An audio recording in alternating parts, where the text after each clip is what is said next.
Hi, my name is Chase Hurt, and I'm a freelance photographer and videographer. I do all kinds of photography and video under my business Imaginary Media, from seascapes and landscapes to street photography, portraits, album covers, music videos, book covers. And today I'm going to talk to you about my experience starting out with stock photography and why passive income, or at least how people use the term, is sort of a lie. For the past 2 years of my photography career, I've accumulated a large library of images. And these images range from really excellent images that I sell as prints to images that are populating my website, which are just kind of showing the variety of images that I can take for clients, and then images on my Instagram, which are for social engagement and boosting my views on my website. I found that through having a social media presence, my website gets more clicks from that direct link in my bio. And so a lot of the images, though, I don't really do anything with, and I'm not really making money off of them, and so I decided to change that a few days ago.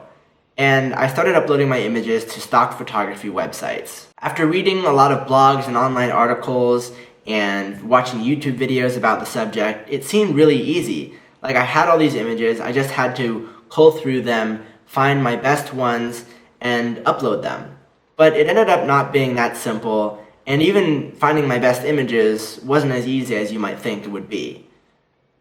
After spending a few hours to cull through my entire image portfolio, digging through my old hard drives, going on Google Drive to find those obscure places I might have left files before I had any good sort of file management system, and I gathered all these photos and I separated them into categories. I chose 4 categories: excellent, very good, good, and standard. And I came up with these categories because I wanted to upload only my best images first to stock photography websites.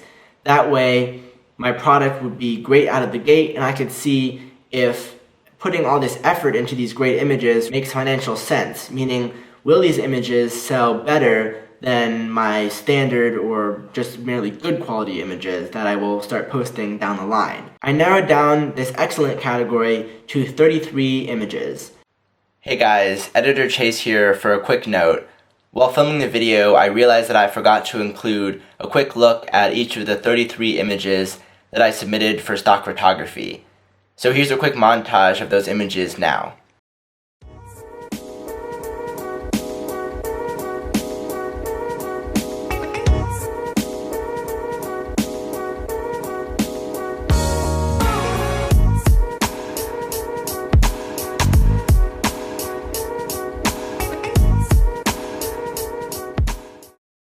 With these 33 excellent images, I decided to start posting them to various stock photography websites to increase my reach. From what I was reading, it sounded like if you have a certain group of images, it's best to post it to as many stock photography websites as possible to increase your audience. Now, it's important to mention that if you want to post your images to multiple websites, you have to keep in mind that each of these websites must be non-exclusive, meaning that you can upload your images to their site, but they don't require you to only keep your images on their site. You can upload them to many other sites. A notable exception is Getty Images. If you upload to Getty, you have to sign an exclusivity license, meaning that you can only ever post these photos to their site, and I decided that would not be a good option for me, since these images I feel have a long time viability, and if something were to happen to Getty Images and they weren't as popular, or their audience and clients of Getty decided to move to a different platform, I would be okay because all my eggs were not in one basket. The websites I did select were Dreamstime, iStock Photos, which is a subsidiary of Getty but offers non-exclusivity, and I chose Adobe Stock, and finally Alamy. I started with Dreamstime because they advertised something that was sort of unique within these websites. For example, they start at giving you 40% of what you make, and you can even go up from there, whereas other sites might start at 20 or 30%. As it turns out, it was somewhat of a mistake to start with Dreamstime. Both Dreamstime and Adobe Stock have a similar problem, where you have to download an FTP client to upload any images to their website.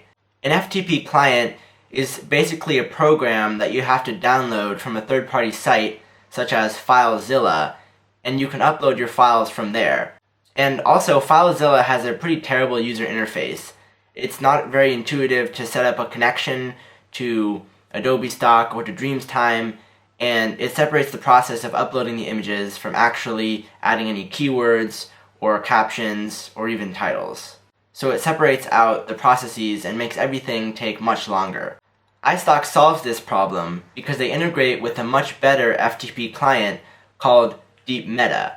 This program was tailor-made to work with iStock, and it's free to download, and it allows you to upload your images, make keywords, add titles, and captions all within the same app. The keyword process is quite intelligent because it gives you automatic suggestions for keywords, and it groups them into different categories such as emotions that the image evokes, physical things within the image, and other categories like that. From this list of suggestions, you can just click which keywords you want to add, and it automatically adds it to a list which you can then copy and paste later. If I were to do this process again, I would have started with iStock, and I would use all of their pre-made keywords and just easily copy and paste them to all the other stock sites. I'll show this application on screen now, and you'll see just how easy it is to copy keywords and move them to other sites. Since I did it the hard way and started with Dreamtime, each of the sites that I used has different keywords and different titles and different captions attached to each image. So we'll see if that actually ends up being a benefit, because it could give my images a wider audience, since each of my keywords are a little bit different, my titles are a little bit different. Different people searching could find my images where they wouldn't before if they were all the same keyword, title, and caption. In a future update video, I'll let you know if this actually helped with my discoverability, or whether I just ended up putting in way more time than I needed to, and my images on each stock platform are selling relatively the same, and the keywords and the captions and the titles that have slight differences don't actually matter. But even if I did it the easy way and copy and pasted my keywords, titles, and captions across sites, it's not as simple as it may seem. Each site is a different way of doing things. For example, Alamy has a really nice online website where you can upload your images directly without having to mess around with an FTP client, but they have different requirements that are different from all the other programs. This brings me to the main point of this video. Stock photography is not as clear-cut as a lot of people online would have you believe. It's not as easy as just selecting a few hundred images from your portfolio, dragging and dropping them to the website, and then making money in your sleep. There's a lot more behind the scenes that goes into it. Recently, it's become popular to cite the buzzword passive income as the new and exciting way to make a quick buck. But people often overlook the intermediary step between the effort to take the photograph and then making money off of it while you're not doing anything. With all the information that I gathered online, no one seemed to mention how long it actually takes to upload a relatively small amount of images to a handful of stock photography websites. With each stock site that I submitted to, I definitely improved and got faster at the process, but it was initially very overwhelming to think about what possible keywords I could put and which ones were actually relevant, and then thinking about the title, making it descriptive but not too long, and then making a caption that didn't repeat the title. If I were to estimate how much time it took me to upload to these stock websites, conservatively, I would say it probably took 4 hours to upload to Dreamtime that first time, and around 2 to 3 hours for the other sites as I got used to the process. But this is still a lot of time and way more than I expected, especially after reading everything online and watching YouTube videos about the process. Part of the reason why it was so time consuming is, one, because I had to come up with new keywords for each site and new titles and descriptions, but also because the sites had different UI elements in different places. The step that differed the most between all the stock photography websites that I tried was the date the image was taken and the location the image was taken. Each site seemed to have a different interpretation about where this information should be placed, where the user should submit it, and in what format. For example, with Dreamtime, you had to manually select the location the image was taken with a Google Maps pop-up, and you had to place exactly where the image was taken with a little point, but it autofilled the date. For the other websites, you only had to put the country the image was taken in, but it did not autofill the date from the metadata, so you had to go back and look at each image and find out what date you took the image on. Now, I guess you don't have to be specific about it if you don't want to, but I decided to do my due diligence and just put the accurate date. So you may be wondering, as am I, if all the effort that I put into submitting my photos is actually worth it, and if I'll get a real return from the extra effort. It's possible that I could have put in a lot less effort and made the same amount of money, but only time will tell. However, there was one thing that I noticed on Alami's website that leads me to believe that I did things the right way and will see a return on my extra effort. What I found on Alami's website was that they had a progress bar of what they called discoverability, and the more fields that you filled out, the more that bar went to 100%. And they had some unique criteria. For example, you had to have exactly 50 hashtags, and you had to star 10 of those hashtags as the main or super hashtags. The other sites didn't tell me whether I should have a specific number or not. They just had a limit of, let's say, 60, or some had a limit of 49, but this site wanted you to have exactly 50. They also recommended that you fill out not only the required section, like, are there people in the photo, and having a caption and keywords, but also the optional fields, such as the date the image was taken, the geographic location, and things like that. And if you didn't fill out those optional categories, your discoverability wasn't at 100%, meaning that the algorithm that Alami uses would not prioritize your photos above someone else's who filled out all the categories.